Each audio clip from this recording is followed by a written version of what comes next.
नमस्ते। आज हम बात करते हैं कि वैदिक मंत्रों का विज्ञान और प्रभाव। मंत्र हमारे संस्कृति का एक महत्वपूर्ण अंग है। पुरातन काल से इसे उपयोग में लाया जा रहा है। हमारे गुरु ऋषि मुनि इनके गहन खोज और अभ्यास से ये हमें प्राप्त हुआ है। ये मंत्र विद्या पुरातन काल में अपने चरम अवस्था पे थी। तब मंत्र ध्वनि के उच्चारण से सृष्टि को प्रभावित किया जा सकता था। पेड़, अग्नि, वायु, आपने सुना होगा उन अस्त्रों के नाम जो मंत्र विद्या के बल पर चलाए जाते थे। अग्नि अस्त्र, वायव्य अस्त्र, पर्जन्य अस्त्र, पन्नग अस्त्र, गरुड़ अस्त्र। पन्नग अस्त्र के प्रभाव से जंगल के सांप प्रभावित होते थे और वो चले आते थे। फिर उसका तोड़ करने के लिए गरुड़ अस्त्र का इस्तेमाल किया जाता था। जब सारे ये चील कौवे जो सांप को मार सकते हैं उनको बुलाया जा सकता था। तानसेन जी ने दीप राग गाकर दिए जलाए थे और फिर उस अग्नि और ऊर्जा को ठंडा करने के लिए राग मेघमल्लार गाकर वर्षा को भी आमंत्रित किया था, बारिश करवाई थी। आज भी कुछ लोग हैं जो हरे भरे पेड़ पर कुछ मंत्रों का प्रयोग कर रहे हैं और कुछ ही समय में वो पेड़ को पूरा सुखा देते हैं।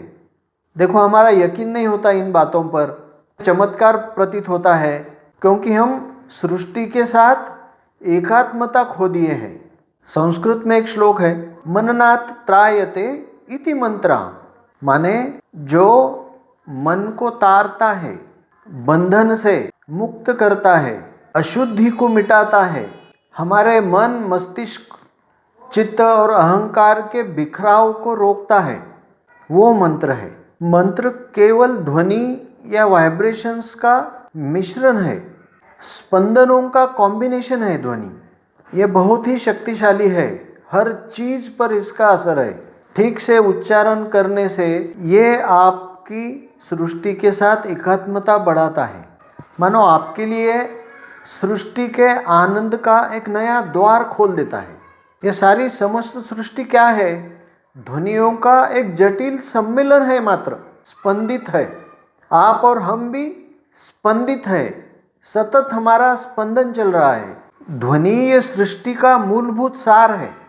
कई लोग मंत्र का, ध्वनि का अर्थ जानने की कोशिश करते हैं या कई लोग इसका अर्थ बताने की भी चेष्टा करते हैं, लेकिन ये दोनों भी व्यर्थ है क्योंकि एक शब्द के अलग अलग भाषाओं में अलग अलग अर्थ हो सकते हैं। और ये इसलिए होता है क्योंकि ये इंसानों ने बनाया हुआ है।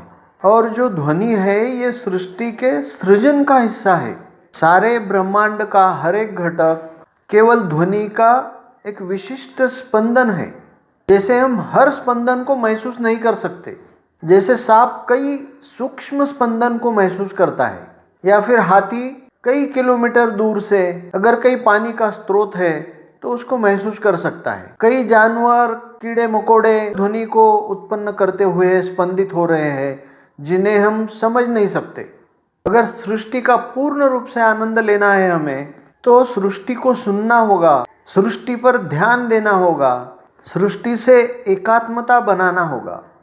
मंत्र एक शुद्ध ध्वनि है जिसका हमें जाप करना है, खुद को ध्वनि में शामिल करना है, माने घुल जाना है उस ध्वनि में, जैसे दूध में मधु घुल जाती है।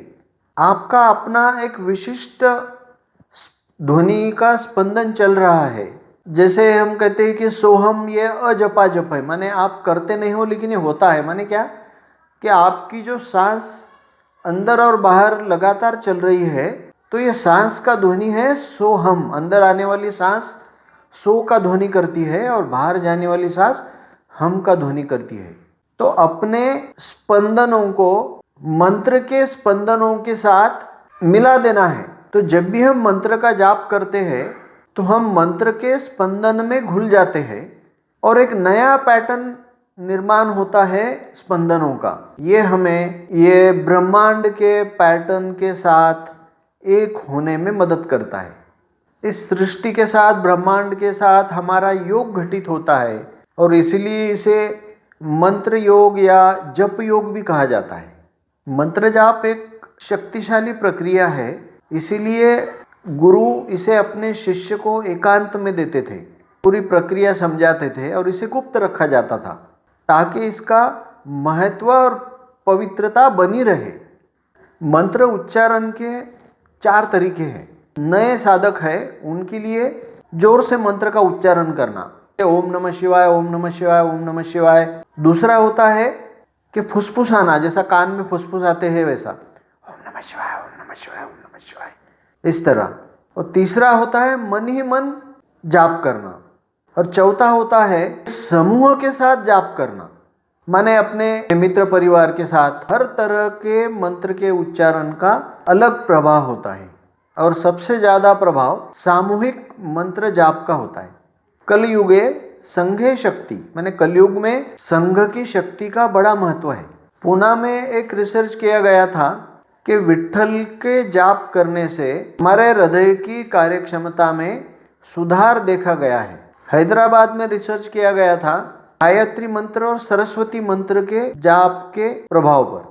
तब ये देखा गया है कि विद्यार्थियों में ये खास करके बहुत ज़्यादा फायदेमंद है। हमारे ब्रेन का जो प्रीफ्रंटल कॉर्टेक्स होता है, जो हमारे इंटेलिजेंस से संबंधित होता है, हमारी सजगता से संबंधित होता है, तो इसकी कार्य प्रणाली काफ़ी सुधर जाती है।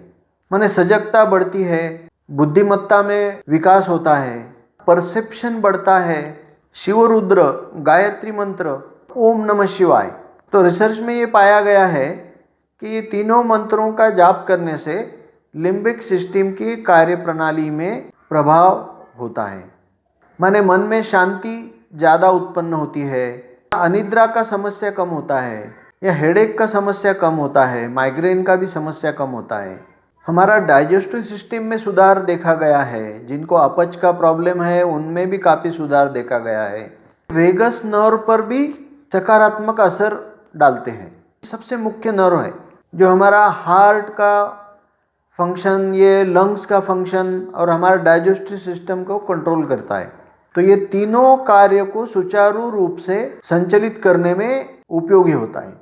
तो रिसर्च में देखिए कितने फायदे हमें देखे गए हैं। इतना ही नहीं, वेदों के पंडितों का जो मेमोरी का हिस्सा है, जिसे हिप्पोकैम्पस कहते हैं, तो इनमें औरों के मुकाबले ये ज़्यादा विकसित हुआ देखा गया है।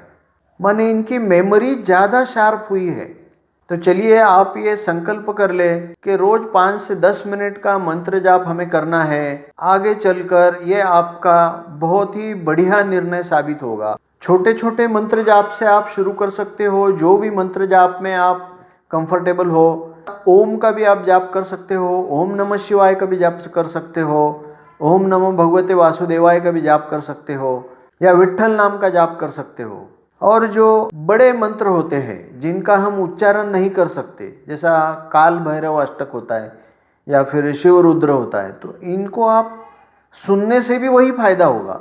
और ध्यान रहे कि इन मंत्रों का जाप सही ढंग से करना जरूरी है।